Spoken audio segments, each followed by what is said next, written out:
എല്ലാവർക്കും നമസ്കാരം. സുഭാഷിതം ഡിജിറ്റൽ ചാനലിലേക്ക് സ്വാഗതം. ചാനൽ കാണുക, സബ്സ്ക്രൈബ് ചെയ്യുക, പരമാവധി ആളുകളെ കൊണ്ട് സബ്സ്ക്രൈബ് ചെയ്യിക്കുക, നിങ്ങൾക്ക് ലൈക്ക് ചെയ്യുക, കമൻറ്റ് ചെയ്യുക, ഷെയർ ചെയ്യുക.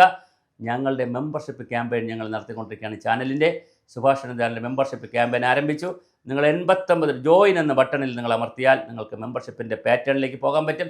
89 രൂപ അടച്ചാൽ നിങ്ങൾക്ക് ഞങ്ങളുടെ ബേസ് മെമ്പർഷിപ്പ് എടുക്കാൻ പറ്റും. സിൽവർ 89 രൂപ. 199 രൂപ നിങ്ങൾ അടയ്ക്കാൻ തയ്യാറായാൽ ഗോൾഡൻ മെമ്പർഷിപ്പ് കിട്ടും. 1999 അടച്ചാൽ ഡയമണ്ട് മെമ്പർഷിപ്പ് കിട്ടും. ഞങ്ങളുടെ വീഡിയോ കാണുന്നവർ ദയവായി ഞങ്ങളുടെ മെമ്പർഷിപ്പ് എടുക്കണം.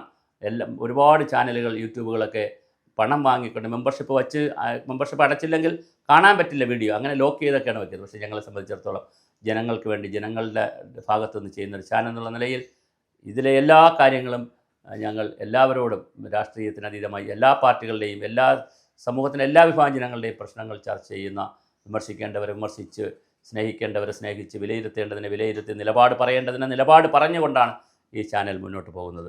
അപ്പോൾ എന്തായാലും ഇപ്പോൾ വലിയൊരു വിവാദം വന്നിരിക്കുന്നത് കേരള നവോത്ഥാന സമിതി എന്ന് പറയുന്ന ഒരു സമിതിയുണ്ട്.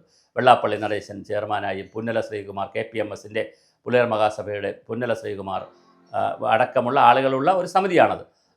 ഒരുപാട് ജാതിമത സംഘടനകളാണ്. അതിൻ്റെ തമാശ എന്തെന്ന് വെച്ചാൽ, ശ്രീനാരായണ ഗുരുദേവനൊക്കെ പറഞ്ഞത് ജാതിവിരുദ്ധമായ സമൂഹമാണ് നവോത്ഥാന സമൂഹം. ജാതിവിരുദ്ധമായ സമൂഹം എന്ന് പറയുന്ന ഒരു നവോത്ഥാനം ഉണ്ടാക്കാൻ വേണ്ടി ഒരു നവോത്ഥാന സമിതി, അതിൽ പക്ഷേ എല്ലാ ജാതി സംഘടനകളാണ്. ഇതെങ്ങനെയാണ് ഒരു വൈരുദ്ധ്യം നമുക്ക് എത്ര ആലോചിച്ചിട്ടും പിടികിട്ടുന്നില്ല. പ്രമുഖരായ എല്ലാ ജാതി സംഘടനകളുടെയും നേതാക്കളെ വെച്ചുകൊണ്ട് ഒരു ജാതിവിരുദ്ധ സംഘടന, നവോത്ഥാന സംഘടന, അതെങ്ങനെയാണെന്ന് മനസ്സിലാവുന്നില്ല. ചിലപ്പോൾ ശരിയായിട്ട് വരുമായിരിക്കും, അത് രൂപീകരിച്ചവർക്കറിയാവും. പക്ഷേ ഇപ്പോൾ പ്രശ്നം അതല്ല.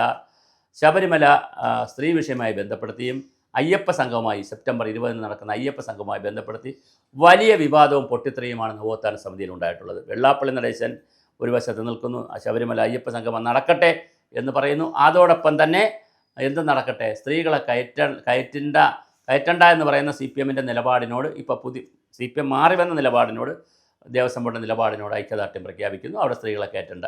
പുന്നല ശ്രീകുമാർ, KPMSൻ്റെ പുന്നല ശ്രീകുമാർ വളരെ പ്രധാനപ്പെട്ട ഇതിൻ്റെ കൺവീനറാണ്. അദ്ദേഹം പറയുന്നു നവോത്ഥാന സമിതി, അദ്ദേഹം പറയുന്നു പിന്നെന്ത് നവോത്ഥാനമാണ്, സ്ത്രീകളെ അവിടെ കയറ്റണം, പ്രായഭേദമന്യേ സ്ത്രീകളെ ശബരിമലയിൽ കയറ്റണം, അല്ലെങ്കിൽ പിന്നെന്ത് നവോത്ഥാനം വേണമെന്നുള്ള വലിയ വിവാദമാണ് ഒരു വിഷയത്തിൽ വന്നിരിക്കുന്നത്. വിദേശത്തു നിന്നുള്ള അയ്യപ്പ ഭക്തന്മാരുൾപ്പെടെയുള്ള ആളുകൾ ഉൾപ്പെടെ വരുന്നുണ്ട്, അയ്യപ്പ സംഗമത്തിൽ വരുന്നുണ്ട്.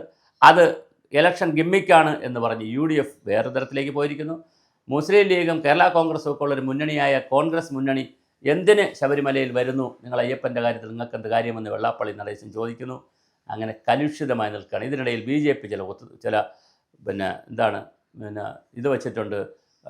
BJP പറയുന്നത് ഈ കാര്യങ്ങളൊക്കെ ചില കാര്യങ്ങൾ ചെയ്താൽ ഞങ്ങൾ ഇതുമായിട്ട് സഹകരിക്കാം, ആ കേസ് പിൻവലിക്കുന്ന ഉൾപ്പെടെയുള്ള ചില കാര്യങ്ങൾ BJP ഇതിനകത്ത് മുന്നോട്ട് വെച്ചിട്ടുണ്ട്. അപ്പോൾ ഒരു സംഗമം, അയ്യപ്പ സംഗമം എന്ന് പറയുന്നൊരു പരിപാടി ദേവസ്വം ബോർഡ് പ്രശാന്ത് ചെയ്യുന്നു. അത് അദ്ദേഹത്തിൻ്റെ ഒരു പബ്ലിസിറ്റിയും ബഹളവും, ലോകത്താകെ പോകാനുള്ളൊരു ബഹളമൊക്കെ ഉണ്ടാകുന്നതിന് ഫലമായി അദ്ദേഹത്തിനെതിരെ PR വർക്ക് എന്നുള്ള നിലയിൽ അദ്ദേഹത്തിനെ വളരെ സീരിയസ് ആയിട്ട് കാണുന്നു. ഗവൺമെൻറ്റിനെ സംബന്ധിച്ചിടത്തോളം ഇതിൽ എന്ത് നിലപാടാണെന്നുള്ളത് വളരെ പ്രധാനമാണ്. അയ്യപ്പന്മാരുടെ വിഷയം വെച്ചുകൊണ്ട് ഹിന്ദു സമൂഹത്തിനിടയിൽ എന്ത് വിള്ളലാണ് ഇനി ഉണ്ടാവുക എന്നുള്ളത് നമുക്ക് കണ്ടറിയണം. എന്തായാലും അയ്യപ്പ സംഗമത്തിൻ്റെ പേരിൽ നവോത്ഥാന സമിതിയിൽ വലിയ തല്ലാണ് നടക്കുന്നത്. തീർച്ചയായും കേരളത്തിൽ എന്നും ഇങ്ങനെയൊക്കെ തന്നെയാണ്. ജാതിമത വർണ്ണ സംഘടനകൾ തമ്മിൽ എന്നും പോരടിക്കുന്നത് നമുക്ക് കാണാം. പ്രത്യേകിച്ച് 33 ദേവതകളുള്ള, നൂറുകണക്കിന് ജാതികളുള്ള ഹിന്ദുമതത്തിൽ എന്നും എല്ലാം എപ്പോഴും വിവാദം തന്നെയാണ്.